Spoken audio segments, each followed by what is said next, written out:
Hello dear exam comrades, তোমাদের প্রত্যেককে welcome exam comrades অ্যাচিভার্সিটিতে। আমি অনু শর্মা তোমাদের কারেন্ট অ্যাফেয়ার্সের মোস্ট ইম্পর্টেন্ট খবর নিয়ে এসে গেছি। তারই পরের এপিসোড, যেখানে জুন মাসের খবরগুলোকে আমরা অ্যানালিসিস করছিলাম। চলো কথা না বাড়িয়ে র্যাপিড রিভিশন করে নেব যে কোন খবরগুলো আবার এই সাম্প্রতিককালে বেশ আলোচ্য বিষয় হয়ে উঠেছে। প্রথম কোশ্চেন তোমাদের স্ক্রিনে। Smile scheme is an initiative of which ministry? Smile scheme কোন মন্ত্রকের দ্বারা লঞ্চ করা হয়েছে, প্রজেক্ট করা হয়েছে, ইনিশিয়েটিভ নেওয়া হয়েছে? Option A ministry of smile social justice and empowerment, নাকি option B ministry of women and child development, নাকি option C ministry of rural development, নাকি মিনিস্ট্রি অফ হোম অ্যাফেয়ার্স?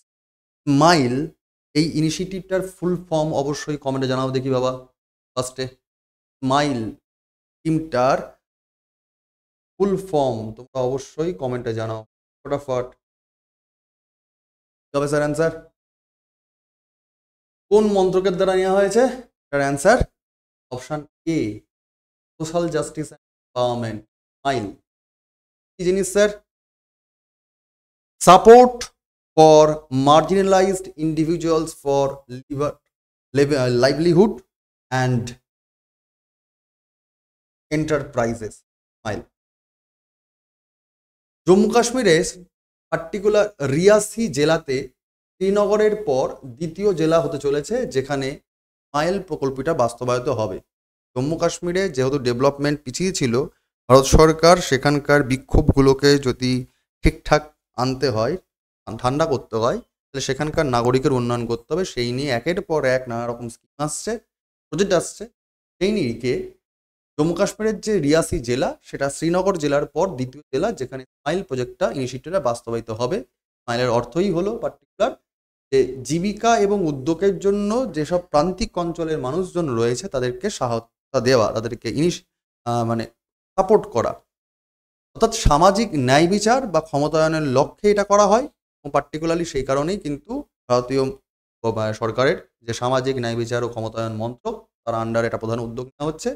2021 সাল 22 সাল থেকে উদ্যোগটা নেওয়া হচ্ছে এবং মোটামুটি 2021 সাল থেকে 26 সালের মধ্যে, এই সময়সীমার মধ্যে বাজেট করা হচ্ছে। মোটামুটি 365 কোটি টাকা বরাদ্দ করা হচ্ছে যাতে প্রান্তিক অঞ্চলের মানুষজনের যাতে এমপ্লয়মেন্ট হয় এবং আর এম্পাওয়ার করা যায়, তার জন্য এই স্কিম, যেটা ministry of social justice and empowerment তারা কন্ডাক্ট করে থাকছে initiative. Option A is the right answer. Smile পরীক্ষার জন্য স্মাইল স্কিম খুব গুরুত্বপূর্ণ। এটার ফুল ফর্ম পড়ে যাবে অ্যাব্রিভিয়েশনের জন্য এবং কোন মন্ত্রক দ্বারা এবং হালফিলে কোন কোন রাজ্য কী কী হচ্ছে সেগুলো থাকবে। অর্থাৎ স্যার এটা স্কিম রিলেটেড কারেন্ট অ্যাফেয়ার্সের মধ্যে পড়ে গেল। আমি তোমাদের আগের ক্লাসগুলো যেমন বলে দিই যে কোন কোন জোন থেকে খবরের জন্য ইম্পর্টেন্ট সেটা দেখে রাখো। যেমন কোন ধরনের স্কিম যেটা তোমাকে এমপ্লয়মেন্ট জেনারেট করতে পারে সেই ধরনের মধ্যে পড়ে যাবে, সোশ্যাল ইস্যুজের মধ্যে পড়ে যাবে। পরের খবর দেখে নেবো তোমাদের স্ক্রিনে, দ্রুত বলবে। হুইচ টাইগার রিজার্ভ, কোন বাঘ সংরক্ষণ কেন্দ্র has become the top tiger habitat India based on ungulate population, অর্থাৎ দুমদারাক্কা ভাবে একদম জনসংখ্যা বাড়ছে ব্যাপক হারে বাঘেদের। এটা সাম্প্রতিককালে যে রিপোর্ট বেরিয়েছে 2025 সালে 24-25 যে রিপোর্ট অনুযায়ী ভারতবর্ষের সব থেকে বেশি বাঘ জনসংখ্যা বাড়ছে এবং সেটা মানে লাফি লাফি বাচ্চা যাকে বলা হয়, এটা কোন টাইগার রিজার্ভে দেখা গেছে? অপশন এ রায়াজি টাইগার রিজার্ভ, নাকি অপশন বি পেঞ্চ, নাকি অপশন সি কানহা, নাকি অপশন ডি বান্ধবগড়? খেয়াল করতে হবে এর মধ্যে সবই কিন্তু বলা যেতে পারে মধ্যপ্রদেশের মধ্যে। তার মধ্যে একটা মনে রাখতে হবে, রাজাজি। রাজাজিটা কিন্তু মধ্যপ্রদেশ নয়, এটা হয়ে যাবে উত্তরাখণ্ড।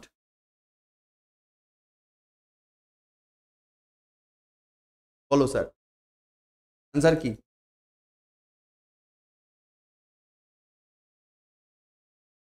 স্যার এটার answer answer Kanha. Right answer C, Kanha is the right answer. যদি আমরা একটু অ্যানালিসিস দেখে নিই, 2018 সাল থেকে 25 সালের যে রিপোর্ট আগের বার প্রকাশ হয়েছিল, সেখানে দেখা গেছিল মধ্যপ্রদেশেই সব থেকে বাঘেদের প্রজনন বেড়েছিল।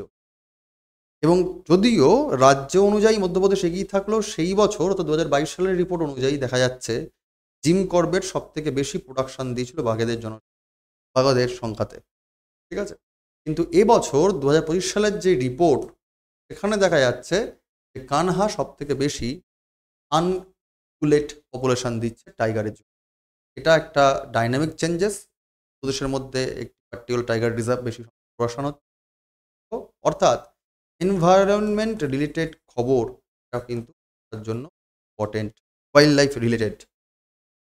তুই দেখে নিই কি জিনিস, পার্টিকুলার দেরাদুনের wild life institute of India বা WII এরা সাম্প্রতিককালে একটি রিপোর্ট পেশ করেছে, যেখানে টাইগার রিজার্ভ ভারতবর্ষে যেসব জায়গায় রয়েছে তাদের মধ্যে একটা সামিট বা রিপোর্ট পেশ হচ্ছে, যেখানে দেখা যাচ্ছে কানহা টাইগার রিজার্ভ ভারতের শীর্ষ বাঘের আবাসস্থল হয়ে উঠেছে।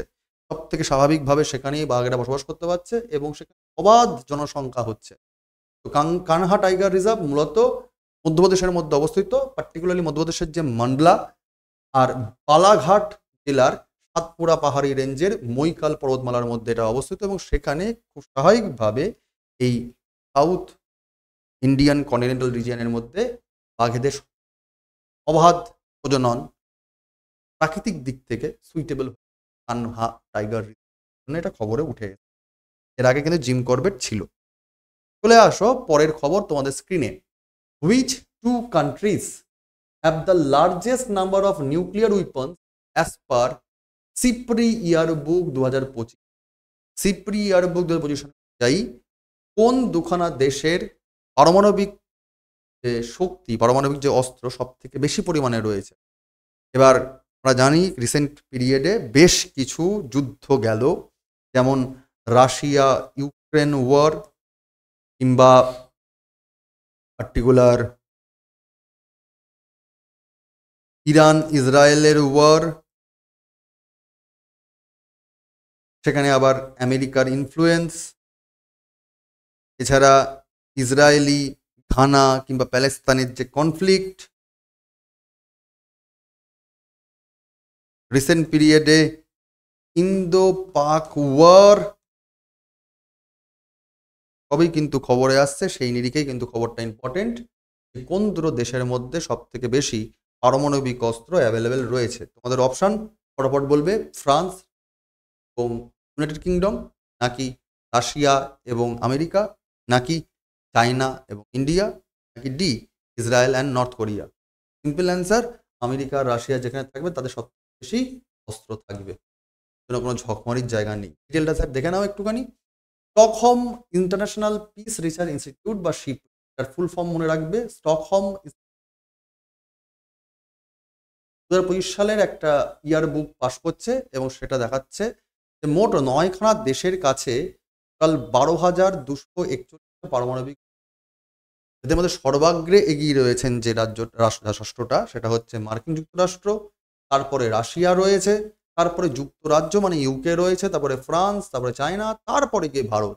অর্থাৎ ভারতের স্থান যদি আমরা র্যাঙ্কিং করি, সবার ফার্স্টে হচ্ছে আমেরিকা, দ্বিতীয় স্থানে তোমার রয়েছে রাশিয়া, তৃতীয় স্থানে তোমার হচ্ছে ইউকে, তারপরে তোমার ফ্রান্স, তারপরে তোমার চায়না, এবং 6 নম্বর স্থানে গিয়ে 6 র্যাঙ্ক পারমাণবিক অস্ত্রের সংখ্যার দিক। ঠিক আছে, বর্তমানে মার্কিন যুক্তরাষ্ট্র প্রায় মানে সব থেকে বেশি বলা যেতে পারে হচ্ছে 5,177টা পারমাণবিক অস্ত্র রেখে দিয়েছে।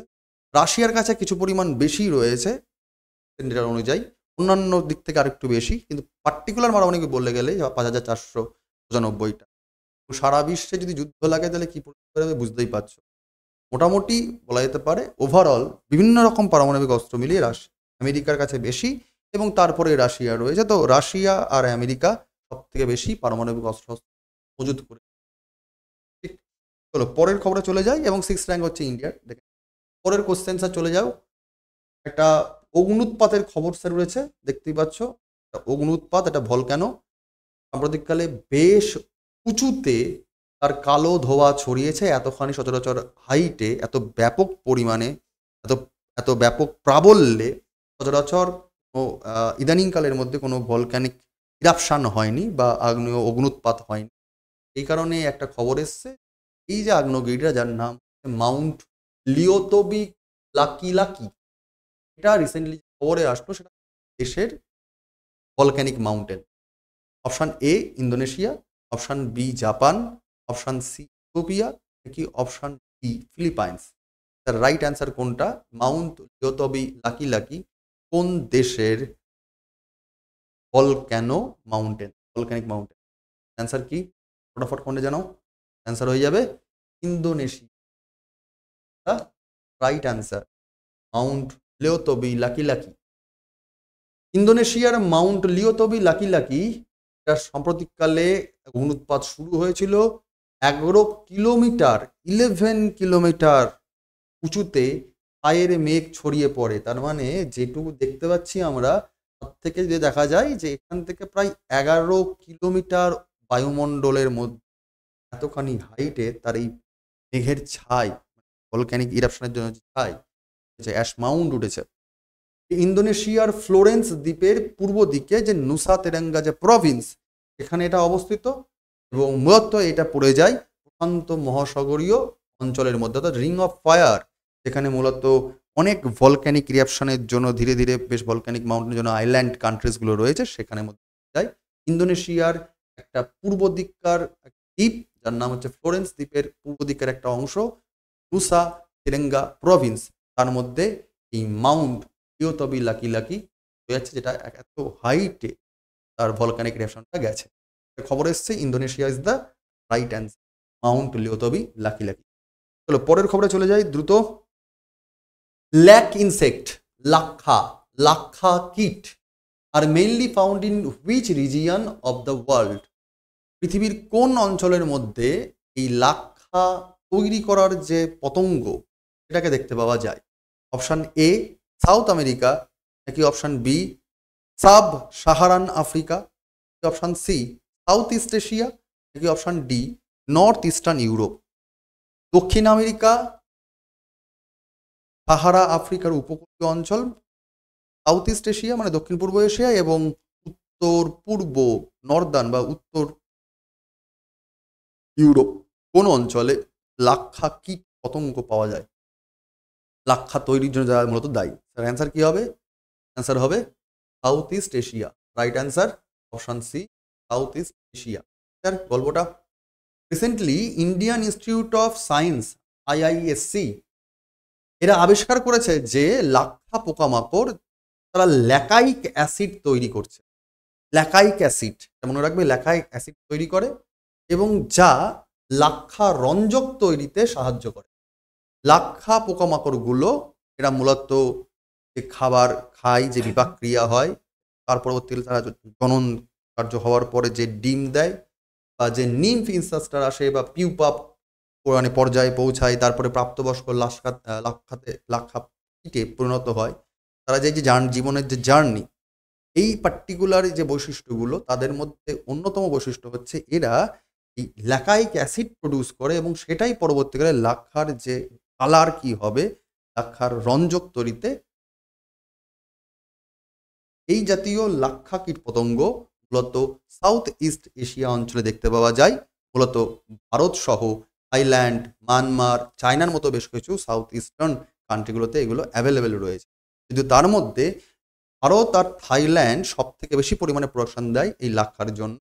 ভারতের প্রায় 90% বেশি লাক্ষা বিহার, ঝাড়খণ্ড, বঙ্গ, মধ্যপ্রদেশ, ছত্তিশগড়, পূর্ব মহারাষ্ট্র এবং উত্তর দিকের উড়িষ্যার এই অঞ্চল থেকে আসে।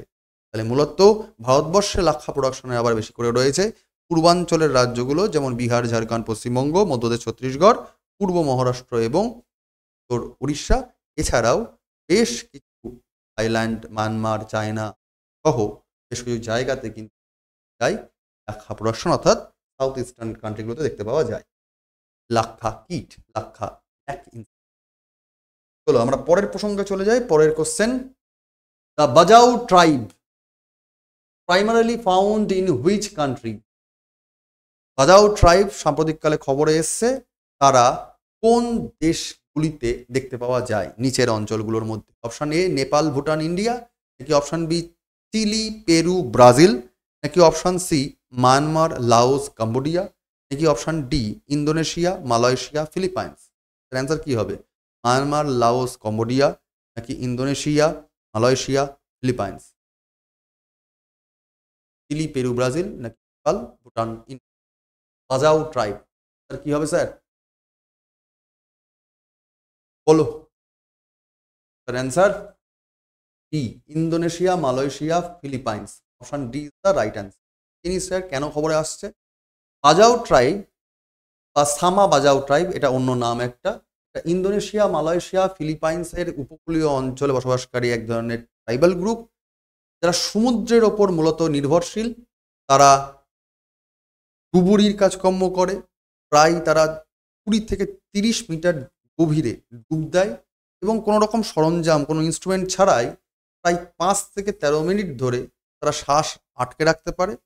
এবং তারা চাষবাস, মানে জলজ চাষবাস, মাছ শিকার করা, মানে জেলে, এই ধরনের সাথে ইম্পর্টেন্ট। একটা গবেষণায় দেখা গেছে সাম্প্রতিককালে যে বাজাও ট্রাইবাল এতক্ষণ ধরে জলের তলায় থাকতে পারে উইদাউট এনি ইকুইপমেন্টস। তারা যে 5 থেকে 13 মিনিট দম সংরক্ষণ করতে পারে, 20 থেকে 30 মিটার গভীরে ঢুকেছে জলের মধ্যে। কেন? তার কারণ তাদের শরীরে প্লীহা, রক্তের মধ্যে যে প্লীহা থাকে, তার তার যে গড় ডেন্সিটি, এটা প্রায় সেই প্লীহার যে আয়তন, এদের ট্রাইবাল গ্রুপের মধ্যে সেটা কিন্তু প্রায় 50% তার এরিয়া বড়। যার কারণে যে নিঃশ্বাস প্রশ্বাস, শ্বাস ধরে রাখা, শরীরের মধ্যে যে অক্সিজেনকে অ্যাজিউম করার যে ক্ষমতা, সেটা বেশি। রক্তের মধ্যে প্লীহাই আমাদের অক্সিজেনকে ধারণ করতে পারে এবং এদের যেহেতু প্লীহার সাইজ বড়, তাই সেই কারণে এদের এদের অভিযোজননটা এরকমভাবে হয়েছে যাতে তারা অনেকক্ষণ শ্বাস ধরে রাখতে পারে, তার জন্য তারা গভীরে ডুব দিতে পারে। অর্থাৎ অভিযোজন প্রক্রিয়া, পার্টিকুলার PDE10A এই জিনের একটা বিশেষ পরিবর্তনের জন্যই এরা কিন্তু এই এতক্ষণ ধরে ডুব দিতে সক্ষম। এবং এদের কেন কি এই চেঞ্জেসগুলো কেন আসছে সাধারণ মানুষের মধ্যে, তাদের ক্ষমতা নয়, একটু বেশি ক্ষমতা, এক্সট্রাঅর্ডিনারি ফিচার্স, তার জন্য এদেরকে নিয়ে পরীক্ষা করা হয়েছিল। এই নিরিখেই বাজাও ট্রাইবাল গ্রুপ বা সামা বাজাও ট্রাইবাল গ্রুপের খবর কিন্তু পরীক্ষা ইম্পর্টেন্ট। তার মানে এই খবরটা আবার হয়ে যাবে তোমার একটি ফোক কালচার এবং সায়েন্স ঘেঁষা কারেন্ট অ্যাফেয়ার্সের একটা পার্ট, লাইফস্টাইলের কারেন্ট অ্যাফেয়ার্সের একটা পার্ট। আগের যে খবরটা সেটা কিন্তু হয়ে যাবে আবার এনভায়রনমেন্টাল রিলেটেড কারেন্ট অ্যাফেয়ার্সের খবর। তার আগের খবরটাও তোমার এনভায়রনমেন্ট রিলেটেড, জিওপলিটিক্সের মধ্যে পড়ে যায়, কারণ জিওগ্রাফির মধ্যেও পড়ে যায়। মাউন্ট লিও তবে লাকি লাকি। আর ডিফেন্সের মধ্যে খবর পড়ে যায় তার আগেরটা, যেখানে সব থেকে বেশি পরিমাণ নিউক্লিয়ার উইপন কার কাছে আছে। তো বুঝতে পারছো যে কোন কোন জোন থেকে কিরকম ভাবে কোশ্চেনগুলো অ্যাটাক করছে।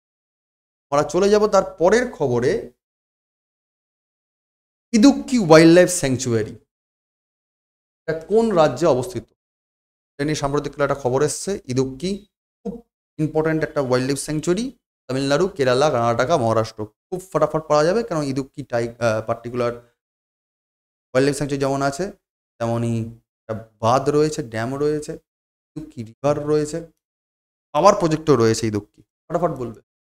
এটার answer Kerala. Kerala is the right answer. জিনিস স্যার, ইদুক্কি বন্যপ্রাণী অভয়ারণ্যের একটি উপজাতি কান্নামপাদি। এটা এক ধরনের পার্টিকুলার যে ট্রাইবাল গ্রুপ এই ওয়াইল্ড লাইফ স্যাংচুরি আশপাশের যে বনাঞ্চল, সেখানে যারা বসবাস করে, সেখানে বাচ্চাদের জন্য এবং স্থানীয় মানুষদেরকে শিক্ষা বিস্তারে আর একটু এগিয়ে দেওয়ার জন্য নতুন একটি লাইব্রেরি ওপেন করা হয়েছে। স্থানীয় মানুষদের যাতে শিক্ষা লার্নিং প্রসেস এগিয়ে যায়, তার জন্য সরকার এগোনোর চেষ্টা করছে। এবং যেহেতু ইদুক্কি ট্রাইবাল গ্রুপ, ইদুক্কি বন্যপ্রাণী অঞ্চল যেহেতু রিজিট একটা এলাকা, মূলত আমাদের দক্ষিণ ভারতের যে ওয়েস্টার্ন ঘাট রিজিয়ন, তার খুব ডেন্স ফরেস্ট রিজিয়ন, তার জন্য এটা বেশ ইম্পর্টেন্ট যে এখানকার ট্রাইবাল গ্রুপরা বেশ পিছিয়ে থাকে, তাদের শিক্ষা বিস্তারের জন্য এটা খবরে এসছে। এবং মূলত এখানে পাহাড়ি অঞ্চল, যেখানে 450 থেকে প্রায় 1272 মিটার একটা খাড়া পাহাড়, ভ্যালি রিজিয়ান পাহাড়, যেটা তোমরা দেখো যে ট্রাইবাল যে সিনেমাগুলো হয়ে থাকে সাউথ ইন্ডিয়ান, দেখা যায়। এখানে কিন্তু এই এর মানুষজনকে পড়াশোনায় আরো বেশি করার জন্য যে লাইব্রেরি তৈরি করে দেওয়া সেটা একটা নিদর্শন, এবং যেখানে বন্যপ্রাণী অভয়ারণ্য রয়েছে। এবং জিকে এটা জেনে রেখে দাও এখান থেকে যে এই যে রিজিয়ানটা ইদুক্কি, ইদুক্কির সব থেকে উচ্চতম শৃঙ্গ সেটা হচ্ছে মেদু। মেদু হচ্ছে এই অঞ্চলের সব থেকে হাইস্ট পয়েন্ট, যার হাইটটাই হচ্ছে 1272 মিটার। মেদু কোন অঞ্চলের হাইস্ট পয়েন্ট বলা হয়?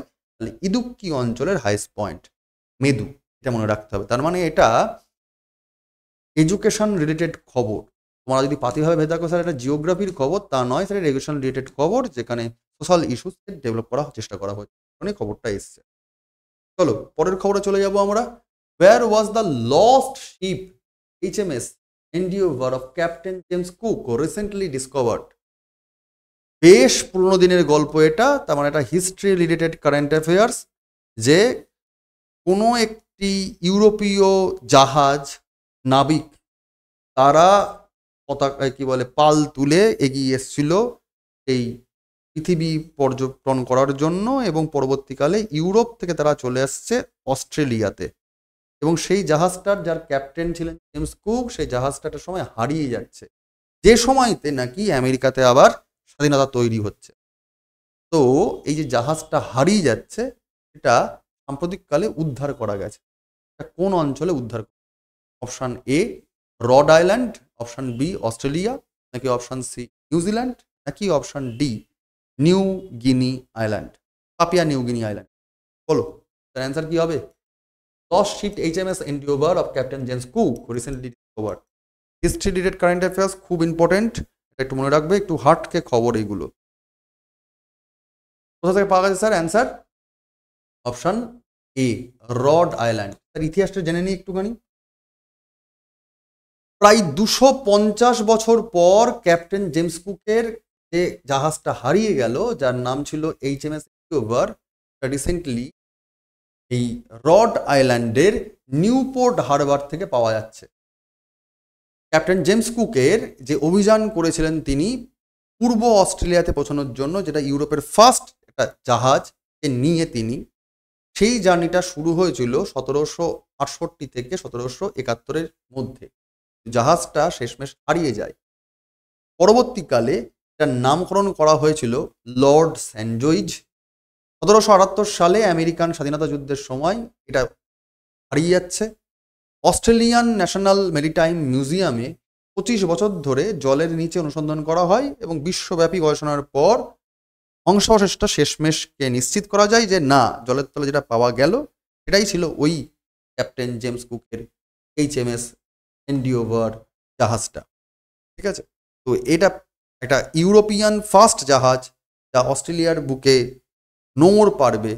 সেই কারণে যে আমরা যাকে অস্ট্রেলিয়া যাকে বলি যে দ্বিতীয় ইংল্যান্ড, সেই যে নিউজিল্যান্ডকে বলে থাকি, এই যে কালচারাল যে ডাইভার্সিটিস আসছে, লোকজন আসছে মানে ভ্রমণ করতে করতে সমুদ্র পাড়ি দিতে, এই ইতিহাসে কিন্তু গুরুত্বপূর্ণ ভূমিকা রাখে এই জাহাজটা, ক্যাপ্টেন জাহাজ। ঠিক আছে, তো সেটাকে নিয়ে কিন্তু ইদানিংকালে যে ভেঙে চলে যাওয়ার পর যেটা জলের তলায় চলে গেছে সেটাকে উদ্ধার করে তার পরীক্ষা নিরীক্ষা করে দেখা গেছে যে না, ওই জাহাজটাই এই জাহাজটা, সেই জন্য একটা খবরে এসেছে। রড আইল্যান্ড মনে রাখবে। কোন দিকে পাওয়া গেল? রড আইল্যান্ডের নিউপোর্ট হারবার রিজিয়ন থেকে পাওয়া গেছে। নিউপোর্ট হারবার, দেখা গেলো কোশ্চেনটা আরো ডেপতে দিল, কোন হারবার থেকে পাওয়া যাচ্ছে? Newport harbour. নিবে, চলো পরের কোশ্চেন তোমাদের স্ক্রিনে। World sickle cell day is observed on which day every year?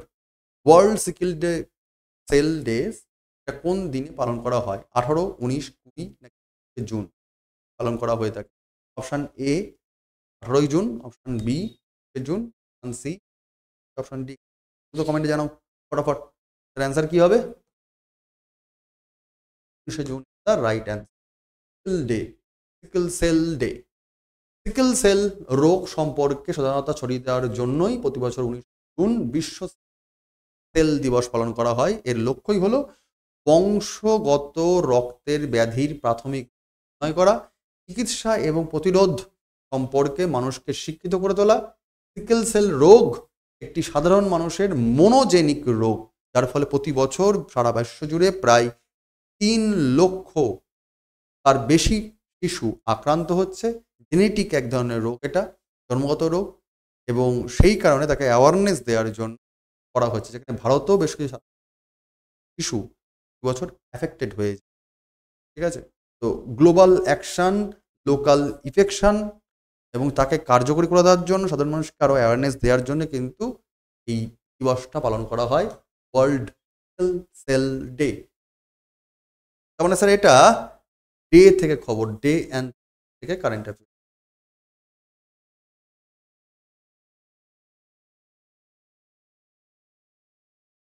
ঠিক, চলো পরের খবরে চলে যাবো আমরা। Which organization released the Performance Grading Index PGI 2.0 report to assess school education? স্কুলের শিক্ষা বিস্তারের জন্য যে পারফরমেন্স গ্রেডিং ইন্ডেক্স 2.0 রিপোর্ট প্রকাশিত হয়েছে, সেটা কোন সংস্থা প্রকাশ করেছে? অপশন এ প্রথম, option B all India council for technical education, নাকি option C ministry of education, নাকি option D university grand commissions? Answer কি হবে বলো? শিক্ষা বিস্তারের জন্য স্কুল লেভেলে যে পারফরমেন্স গ্রেডিং ইন্ডেক্স 2.0 রিপোর্ট প্রকাশিত হলো, এটা কোন অর্গানাইজেশনের তরফ থেকে প্রকাশ? প্রথম All India council for technical education, নাকি মিনিস্ট্রি অফ এডুকেশন, নাকি ইউনিভার্সিটি গ্র্যান্ড কমিশন ইউজিসি? কি হবে স্যার অ্যান্সার? এটার answer option C ministry of Education. Ministry of Education is the right answer. জিনিসটা শিক্ষা মন্ত্রণালয় স্কুল শিক্ষা মূল্যায়নের জন্য 2022-23 শুরু করেছিল, পরবর্তীকালে 23-24-এও হয়েছে পারফরমেন্স গ্রেডিং ইন্ডেক্স বা পিজিআই 2.0 রিপোর্ট। চণ্ডীগড় যার মধ্যে প্রথম স্থানে রয়েছে, যেখানে সব থেকে নিচে তোমার রয়েছে মেঘালয় রাজ্য। পিজিআই 2 হলো স্কুল শিক্ষায় রাজ্য এবং কেন্দ্রশাসিত অঞ্চলগুলির কর্মক্ষমতা বা এফিসিয়েন্সি লেভেল ইভ্যালুয়েট করার জন্য একটা একটা একটা টুল, যার মারফত যেখানে প্রায় 1000টা পয়েন্টের ওপর বেশ করে করে করে তার গ্রেডিং করে দেওয়া হয়, এবং সেখানে কীরকমভাবে এডুকেশন পলিসি ইমপ্লিমেন্ট হচ্ছে, কীরকমভাবে শিক্ষা বিস্তার হচ্ছে, তার ফলাফল রেজাল্টটা কী, তাদের এডুকেশনের মান কেমন, সেখানে পড়াশোনার পরিবেশ কেমন, সবটাকে নিয়ে একটা গ্রেডিং সিস্টেম। স্পোর্টস কেমন আছে সেখানে, সায়েন্সের চর্চা কেমন হচ্ছে, সেখানে স্কুলের পরিবেশ কেমন, খাবার দাবার কেমন, বাচ্চাদের রেজাল্ট কেমন আছে, সব সিস্টেম। তার মধ্যে প্রথম রাজ্য হয়ে যাচ্ছে এই রিপোর্ট অনুযায়ী এবছরে চণ্ডীগড় সবার প্রথম, এবং সবার লাস্টকে হচ্ছে মেঘালয়। কিন্তু কাদের মধ্যে মূলত হয়ে থাকে এটা? বিভিন্ন রাজ্য এবং ইউনাইটেড টেরিটরি অঞ্চল, প্রত্যেকটা রাজ্যের মধ্যে বা ইউনাইটেড টেরিটরি অঞ্চলের মধ্যে কিন্তু এই গ্রেডিং সিস্টেম হয়ে থাকে, যেটা মিনিস্ট্রি অফ এডুকেশন কন্ডাক্ট করে থাকে। তার মানে স্যার এটাও এডুকেশন রিলেটেড খবর। তার মানে আজকে কিন্তু বেশ কিছু এডুকেশন রিলেটেড খবর পাওয়া গেল, এগুলো কিন্তু এবারের পরীক্ষার জন্য গুরুত্ব রাখতে চলেছে। তাহলে বুঝতেই পারছো, কারণ বেশ কিছু জায়গায় এডুকেশনের ওপর খবরগুলো। পরের খবরে চলে যাবো স্যার। রয়েছে তোমাদের which ministry has launch the MCA 21 portal for automating corporates legal process. Corporate legal প্রসেসকে এগিয়ে দেওয়ার জন্য বা অটোমেটিক সিস্টেম করার জন্য যে MCA 21 পোর্টাল, এটা কোন মন্ত্রক এনেছে? Option A ministry of finance, নাকি option B ministry of law and justice, নাকি ministry of corporate affairs, option C, option D ministry of home affairs. Automating corporate legal process, তাকে অটোমেটিক প্রসেসটাকে আরো বেশি করে এনহ্যান্স করার জন্য পোর্টাল লঞ্চ করা হয়েছে। কোন মন্ত্রক লঞ্চ করেছে? কি হবে স্যার অ্যান্সার? কর্পোরেট তো স্যার নামটা রয়েছেই, answer ministry of corporate affairs, the right answer ministry of corporate affairs. MCA 21 portal 3 সপ্তাহের জন্য বন্ধ রাখা পরিকল্পনার কারণে কর্পোরেট বিষয়ক মন্ত্রণালয় 13টি প্রধান ফর্মের জন্য অতিরিক্ত ফাইলিং ফি হয়েছে, এবং কর্পোরেট বিষয়ক মন্ত্রণালয় বা MCA কর্পোরেট পরিষেবাগুলোতে নিরাপদ এবং সহজতর ভাবে আরও বেশি করে কাজকর্ম করার জন্য অনলাইন অ্যাক্সেস দিচ্ছে, এবং তার পোর্টাল চালু করে দিচ্ছে, যার নামই হচ্ছে। ঠিক, চলো পরের কোশ্চেন। তার মানে স্যার এই কোশ্চেনটা হয়ে যাচ্ছে আবার ইকোনমি বেস, কারেন্ট অ্যাফেয়ার। চলো পরের খবর। Sharavathi lion tailed macaque wild life sanctuary is located in the following state. Sharavathi lion tailed macaque, lion tailed macaque এক ধরনের পুরা বাঁদর টাইপের হয়, কিন্তু বাঁদর নয়, তাকে তো আমরা গিবলিং বলি, গিবলস বলি, এটা নয়। ম্যাকক হনুমান বা বাঁদর, বানর জাতীয় প্রাণীদেরই একটা আলাদা স্পেসিস। লায়ন টেলড বড় রকমের লেজ হয়। লায়ন টেলড ম্যাকক ওয়াইল্ড লাইফ স্যাংচুরি তোমার রয়েছে, যার নামই হচ্ছে শরাবতী। শরাবতী নামটা আসলে পাওয়া উচিত কোন রাজ্যে অবস্থিত। শরাবতী রিভার সিস্টেম কোন রাজ্য বললেই বুঝতে পারবে। কর্ণাটক হচ্ছে, এ ইজ দ্য রাইট অ্যান্সার। কি স্যার খবরে এসে কেন? সাগর তালুকের শরাবতী সিংহ লেজযুক্ত ম্যাকক বন্যপ্রাণী অভয়ারণ্য, এই অঞ্চলে যে দেশীয় অস্ত্র নিয়ে লোকজন ঢুকে পড়ছে, বেশ কিছু কি বলবো রেবেলিয়ান, বেশ কিছু স্থানীয় গ্রুপ, তাদেরকে গ্রেফতার করা হয়েছে, তাদেরকে জামিন দেওয়া হয়েছে। মানে বিক্ষুব্ধ লোকজন তারা একটা বিক্ষোভ দেখাচ্ছে, অস্ত্র শস্ত্র জোগাড় করছিল, আলট্রা লেফটিস্ট হচ্ছিল, সেই খবর এসেছিল। অভয়ারণ্যটি মূলত কর্ণাটকের শিমোগা জেলার শরাবতী নদীর উপর অবস্থিত, তার জন্য এটা খবরে এসছে। ঘাট পর্বতমালার অংশ এবং মূলত এটা কিন্তু ইউনেস্কো হেরিটেজ সাইটের মধ্যে পড়ে যায়। ইম্পর্টেন্ট, ইউনেস্কো হেরিটেজ সাইটের মধ্যে এটা সেই কারণে। ঠিক আছে, তার মানে স্যার এই খবরটা হচ্ছে শুধুমাত্র এনভায়রনমেন্টের খবর তা নয়, এখানে যে রেবেলিয়ান আসছে, অর্থাৎ সিভিল একটা ডিসঅবিডিয়েন্স চলে আসছে, সেই কারণে খবরটা, অর্থাৎ এটা একদম ন্যাশনাল ইম্পর্টেন্সের মধ্যে পড়ে যাচ্ছে, জাতীয় সিকিউরিটির মধ্যে পড়ে যাচ্ছে খবরটা, ন্যাশনাল ইম্পর্টেন্স লেভেলের কারেন্ট অ্যাফেয়ার। চলো পরের খবরে চলে আসবো আমরা। Which organization has release the world investment report 2025? কোন সংস্থা বিশ্ব বিনিয়োগ রিপোর্ট 2025-কে প্রকাশ করেছে? Option A world bank, option B UNCTAD বা united nations conference on trade and development, নাকি অপশন সি ফান্ড আইএমএফ, নাকি option D Asian development bank ADB? কি হবে ফটাফট? এর answer united nations conference on development, UN the right answer. 2024 সালে ভারত সরাসরি বিদেশি বিনিয়োগ বা যাকে বলা হয় ফরেন ডিরেক্ট ইনভেস্টমেন্ট এফডিআই শীর্ষস্থানীয় বিশ্বব্যাপী গন্তব্যস্থলগুলোর মধ্যে 15স্তম উঠে এসছে। অর্থাৎ সারা বিশ্বে সবথেকে বেশি যে বিদেশি বিনিয়োগ হয় তার মধ্যে 15 র্যাঙ্কে রয়েছে ইন্ডিয়া। 2023 সালে ভারত যদি 16তম র্যাঙ্কে ছিল, এবার একটু এগিয়ে এসছে। জাতিসংঘের যে বাণিজ্য এবং উন্নয়ন সম্মেলন বা ইউনিসিডি, তার যে রিপোর্ট হলো সেখান থেকে এই রিপোর্ট জানা যাচ্ছে বলে পরীক্ষা ইম্পর্টেন্ট খবর একটা। অর্থাৎ এটা তোমার হয়ে যাবে আবার ওয়ার্ল্ড ইকোনমি বা ইকোনমির কারেন্ট অ্যাফেয়ার। তাহলে এখান থেকে দুখানা জিকে জানলে বা দুখানা কারেন্ট অ্যাফেয়ার্স জানলে, এক, ইন্ডিয়ার র্যাঙ্ক বর্তমানে হচ্ছে 15তম, আগে ছিল সেটা 16 থেকে 15তে উত্তীর্ণ হলো এবং এই রিপোর্টটা প্রকাশ করছে। নেক্সট, অ্যাকুইলারিয়া মেলাসেন্সিস, এটা হচ্ছে তার বৈজ্ঞানিক নাম, আসলে হচ্ছে ধূপ আগরবাতি বানানোর জন্য যে ফ্লেভার লাগে তার জন্য এক ফুল, দেখতেই পাচ্ছ, agarwood, primarily found which of the following region of India? ভারতবর্ষের কোন অঞ্চলে এই ধরনের গাছ বা ফুল দেখতে পাওয়া যায়? Option A western Ghat, option B আরাবল্লী region, option C eastern Ghat, নাকি অপশন ডি নর্থ ইস্টার্ন? ভারতবর্ষের কোন অঞ্চলে আগার উড আগরবাতির জন্য যে অ্যাকুইলিয়া মেলাসেন্সিস ধরনের প্রজাতির গাছ দেখতে পাওয়া যায়? তবে sir right answer north eastern region, এখানে দেখতে পাবো। North eastern region is the right answer.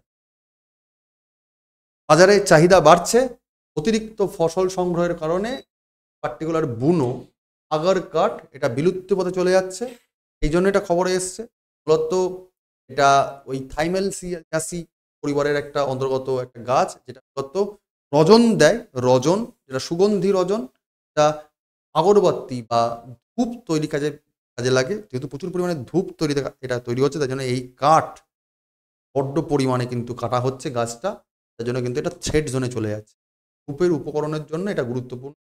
পূর্ব ভারতে প্রধানত আসাম, ত্রিপুরা, অরুণাচল প্রদেশ, নাগাল্যান্ড, মিজোরাম, মণিপুর, 5, 7, 6 এই রাজ্যগুলো পাওয়া যায়।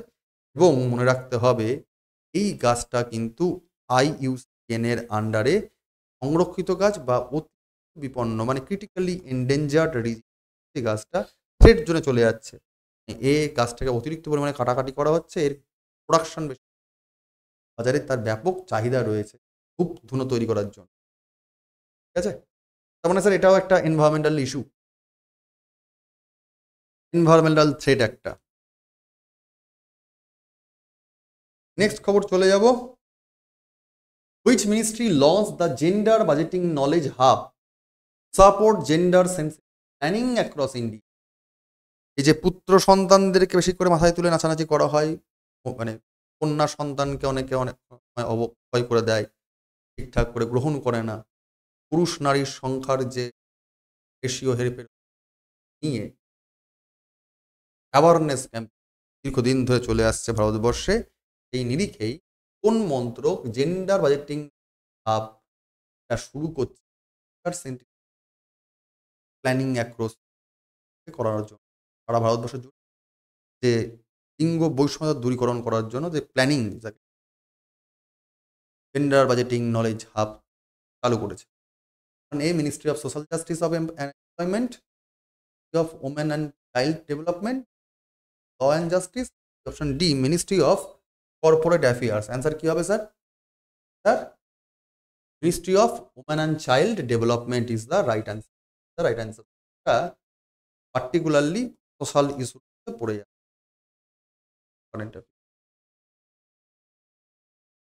কি স্যার গল্পটা? কেন্দ্রীয় নারী ও উন্নয়ন মন্ত্রী ভারত জুড়ে লিঙ্গ সংবেদনশীল জন্য জেন্ডার বাজেটিং নলেজ হাব চালু করেছেন। এটা মূলত মহিলা ও শিশু মন্ত্রক দ্বারা চালিত একটি প্ল্যাটফর্ম, যার লক্ষ্য কি? এর হলো নীতি নির্ধারক, গবেষণা বা এর পার্টিসিপেন্ট ভারী পরিকল্পনার জন্য বেশ ভালো রকমভাবে লিঙ্গ বিচ্ছিন্ন তথ্য সরঞ্জাম যে ইকুইপমেন্টগুলো এসছে তার সহায়তা করা, বা পোর্টালটা বাজেটে লিঙ্গ সমতা প্রচার করার জন্য মূলত ব্যবহার করা হবে।